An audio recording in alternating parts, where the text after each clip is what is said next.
এবারে সরস্বতী পুজোয় রজত জয়ন্তী বর্ষ উপলক্ষে থিম বরফের দেশ। থিমের মধ্যে রয়েছে সমস্ত পুজো মণ্ডপ বরফ দিয়ে ঘেরা। এখানেই এলাম প্রথমে এখান থেকে স্কুল গেছিলাম, এখানে আবার এলাম। কেমন কি করেছে এই পুজো মণ্ডপে? এই পুজো মণ্ডপ তো ঘুরে দেখলাম, খুব সুন্দর হয়েছে। মেলা বসেছে, আলোকসজ্জা হয়েছে, তারপরে বাইরে ওখানে ভালো গেট হয়েছে, ভালো লেগেছে।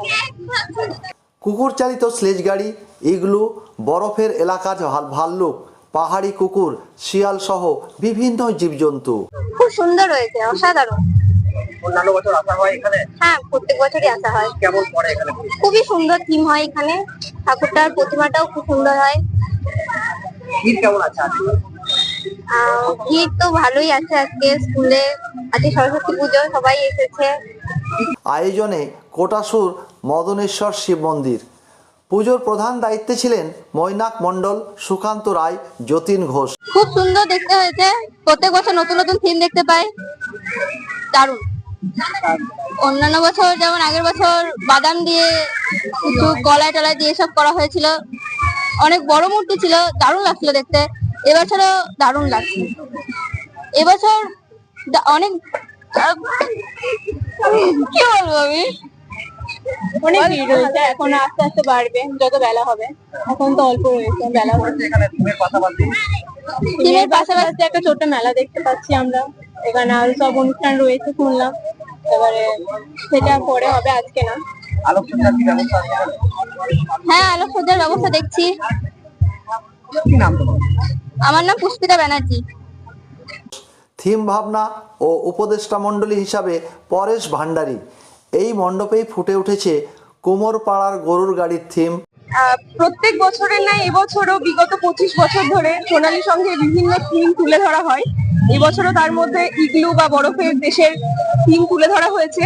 ভীষণ সুন্দর পরিপাটির মধ্যে দিয়ে করা হয়েছে থিমগুলো, সবই খুব ভালো ভালো লাগছে। দর্শনার্থীদের ভিড় প্রচুর, প্রত্যেক বছর দূর দূরান্ত থেকে অনেক দর্শনার্থী আসেন এখানে।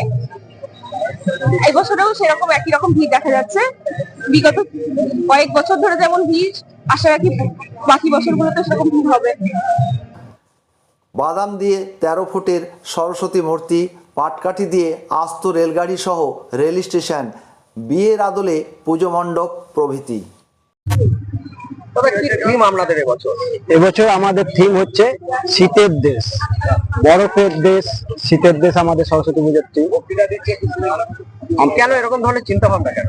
এটা আমাদের অনেকদিন থেকে পরিকল্পনা ছিল। আমরা প্রতি বছরই নিত্য নতুন একটা কিছু জিনিস ফুটিয়ে তোলার চেষ্টা করি।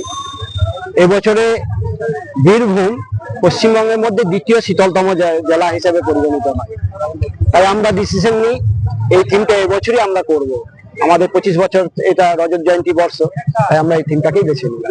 কি কি ব্যবহার করেছেন এই থিমে? আমরা বেশিরভাগ জিনিসই কিন্তু খুবই তুচ্ছ জিনিস ব্যবহার করেছি, যেগুলোর মধ্যে অনেক কিছু ফেলে দেওয়া জিনিসপত্র আছে, মার্কিন আছে, চুন আছে, গাছের ডাল আছে, তুলো আছে। এইভাবে আমরা এই থিমটাকে ফুটিয়ে তুলেছি। কেমন কি বাজেট আপনাদের এই বছর? বাজেট, টোটাল বাজেট আছে প্রায় 5 লক্ষ টাকা।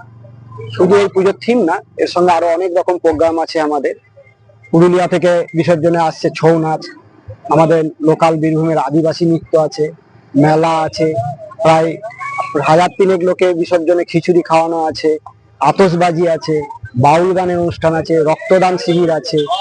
এই সব নিয়ে প্রায় 5 লক্ষ টাকা আমাদের বছরে বাজেট আছে। গতকাল দেখা গেল আপনাদের এখানে উদ্বোধনের অনুষ্ঠান ছিল, তাদেরকে যে উদ্বোধন অনুষ্ঠান করালেন? সবাই তো উদ্বোধনে সেলিব্রিটি নিয়ে আসে, সিনেমা স্টার হোক বা রাজনৈতিক নেতা হোক, সে তাদেরকে নিয়ে। সোনালী সংঘ কিন্তু প্রতি বছরই নিত্য নতুন একটা কিছু চিন্তা ভাবনা যারা নিয়ে আসে, মানুষের মাঝে সেই চিন্তাটা তারা ফুটিয়ে তোলে। এবছরে আমরা উদ্বোধনে প্রতিবন্ধীদের নিয়ে, যারা ভিন্নভাবে সক্ষম, সেই রকম দুজনকে নিয়ে, তারা অন্ধ, তাদেরকে দিয়ে আমরা প্রদীপ জ্বালিয়ে উদ্বোধন করেছি। আমরা অন্যান্য বছর কেমন কি থিম রেখেছিলেন আপনারা? এর আগে আমাদের থিমের প্রথম জয়যাত্রা হচ্ছে আমাদের সেই সবার পরিচিত সেই সহজ পাঠের সেই হাট কবিতা আমরা ফুটিয়ে তুলেছিলাম। তারপর পাটকাঠি দিয়ে আস্ত একটা রেল স্টেশন, তারপর একবার বাদামে প্রায় 23-24 ফুট উঁচু সরস্বতী, একটা বিয়ের মণ্ডপ করেছিলাম প্রায় 25 ফুট উঁচু। এইভাবে আমরা নিত্য নূতন একটা নতুন কিছু চিন্তা ভাবনা আমরা তৈরি করি এই এলাকার সমস্ত লোককে আনন্দ দেওয়ার জন্য। এখানে কি শিল্পী দিয়ে আপনাদের পুজো মণ্ডপ ফুটিয়ে তোলা হয় না? না, একেবারেই না। সব আমরা এই যে আমাদের ছেলেগুলো দেখছেন, এরা প্রত্যেকেই কিন্তু নিজে নিজের কাজে ব্যস্ত। রাত জেগে জেগে আমরা প্রতি রাতে 1টা 1:30 এমনকি সারা রাত জেগে আমরা নিজেরাই সমস্ত কাজ করি। কোনো রকম পেশাদার শিল্প এখানে নেই, কাউকে আমাদের বাইরে থেকে কিছু আনা হয়। কি নাম ও পরিচয় আপনার? আমার পরেশ ভান্ডারী, আমি এদের উপদেষ্টা হিসেবে কাজ করি। থিম পরিকল্পনা এবং ছেলেদের নিয়ে সে কাজটা ফুটিয়ে তোলার চেষ্টা করি।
সরস্বতী আমরা বুঝলাম না কিছু।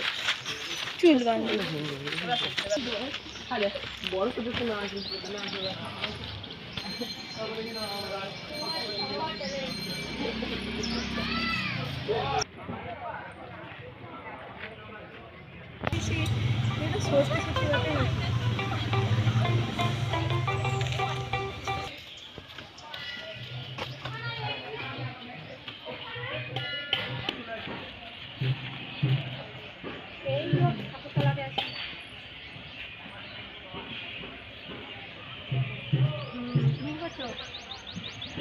পুজো হয়নি, ঘর বসে যাবো তাই পুজো যখন বসে আমি